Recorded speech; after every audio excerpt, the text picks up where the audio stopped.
everyone, it's me, Krista. Welcome back to my channel if you've been here before. If not, welcome for the very first time to my little art corner here on YouTube. Today is the final part of this here Merpire drawing. Woohoo!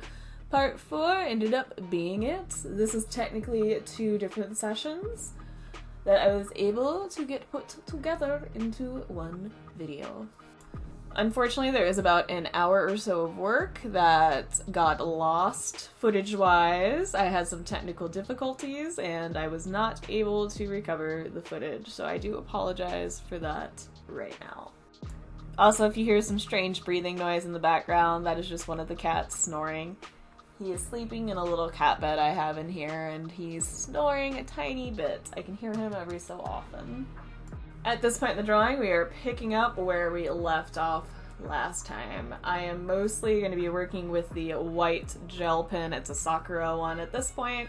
I'm just pulling in some little tiny crispy lines at this point.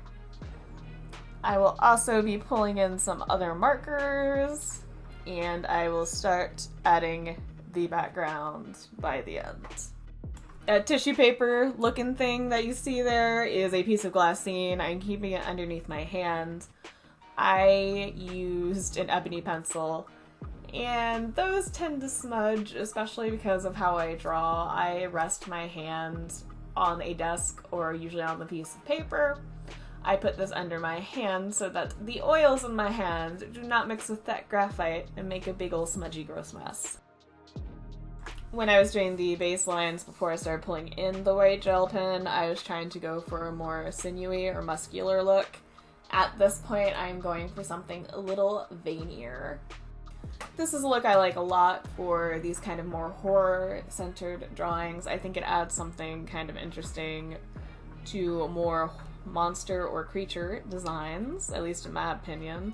Typically, when I use this, I use reds to make it insinuate more so that it is a part of a body, almost as though the insides are coming out.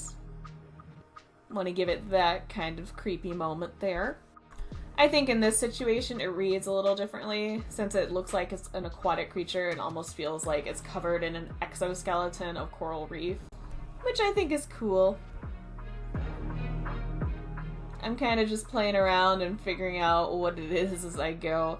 It doesn't have a very in-depth story behind it. I've just figured out that it lives underwater, probably covers itself in some nearby coral reefs. Most likely eats things, sustains its life off of blood or possibly psychic energy, or maybe some combination thereof. There are psychic vampires, there are sanguine vampires. Maybe there can be one that is both. If anyone wants to add to its ever-developing backstory in the comments down below, feel free to do so. I'm interested to see what y'all think of that. This project's been interesting to see how the different media I'm using work together. It's also been interesting in the way that it has taken me quite a bit longer than I thought it would. I also seem to fall into a groove with these last couple of sessions working on it where it felt like I got a lot more done a lot more quickly. I think that happens sometimes, as though there is almost a trance mode you go into where you are focused so much on the drawing that you zoom in and get it done a little bit quicker. Or maybe that you are so focused in on it that you're not noticing the outside world as much, so it feels like it's happening more quickly. At this point, I do start playing around with the background. I decided I wanted it to be darker. At first, I was going to do it lighter, but I decided with how light I have a lot of the veiny textures on the creature that having the background darker would make him pop out a little bit more. And I'm just using an ebony pencil and going over it. There's no real method to the madness. I'm just trying to cover up the background as quickly and smoothly as I can. I know for a drawing class I took about 10 years ago, they talked about doing it very quickly for covering a large area by going in one direction and then going in another direction over it multiple times to help do a very smooth surface. The thing is, it couldn't be like completely vertically or completely horizontally for it to work, and it couldn't be diametrically opposing sides. Like, you'd have to do like slight different angles in order to make it work. One of the random things I actually retained from one of those classes. I am making sure in between that I am sharpening up that Prismacolor ebony pencil. I'm using a metal pencil sharpener, one where the entire thing is metal. I think it's a Faber-Castell one. I really like it. I've noticed the plain metal ones seem to work better for me. The lead doesn't break nearly as often, and it also seems to sharpen it up to a nice, lovely pointy point. Which is a technical term, and when I say a plain metal one, I mean that the casing itself is metal too, not just the sharpening blades. You can always use an X-Acto knife or a utility knife as well to sharpen them up, especially if we're doing a background like this. It's better to expose more lead. I am very clumsy, so that method has always been kind of terrifying to me. I've cut myself on an X-Acto knife before where the blade was retractable. The blade itself was retracted. It is a safety feature, and I somehow still cut myself on it while it was retracted. I have no idea still how I've done it. I'm just using this to illustrate the point that I should not be trusted with sharp, pointy objects. I also have my ebony pencil in a pencil extender right now. I love this thing. It definitely helps me get more mileage out of my pencils. I can still use it when it is a tiny little nub of a pencil. It's very helpful, highly recommend. Works for colored pencils and pastel pencils as well. Basically anything that is a standard size I can fit in here. And also you are going to see a good little chunk of flashback because I am using so much graphite. I love the look of ebony pencil. I love the specific shade that it gives while shading. There's something about the hue of the graphite I greatly appreciate. It does have a lot of flashback if you have light on it though. And I do use lights while recording to help you guys see better, so I do apologize if you get a little blinded by it. It's just the nature of using graphite pencil. It can get shiny looking. I know one way to avoid it is to use a multitude of different hardnesses of lead and then layering lightly over each one. It doesn't eliminate the shininess completely, but it does minimize it quite a bit. I don't personally mind it, especially with a drawing like this. I kind of enjoy it, but I can see how it would be annoying to some people. And in case you haven't figured it out, a very large chunk of this portion of the project is literally me just filling in the background. So, sorry about it. It takes a minute.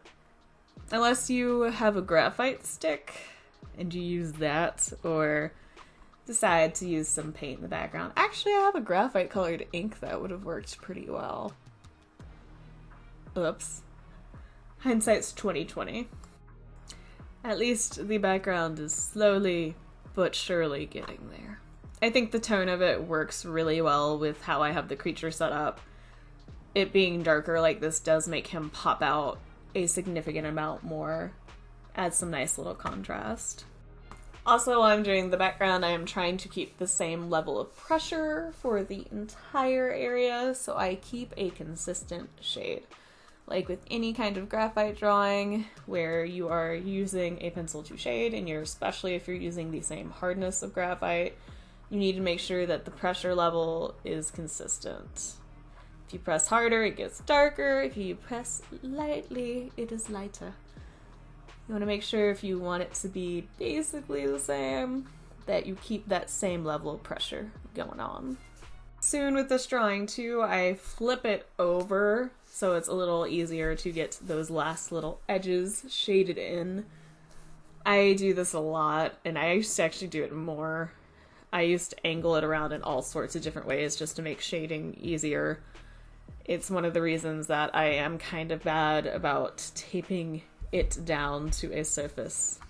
Having that mobility and being able to have it set at certain angles does make shading and getting into certain areas easier, at least for me.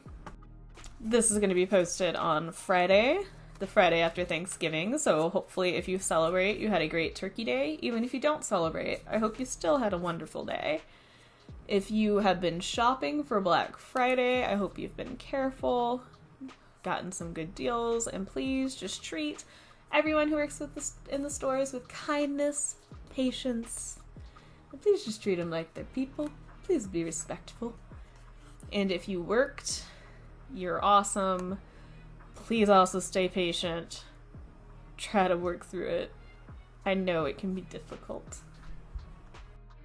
Now that the background's basically filled in, I start going in for different areas of our little Merpire here and just adjusting some small things, getting some details in. I also end up using the white gel pen to put a bunch of dots in the background because I have a dotting problem.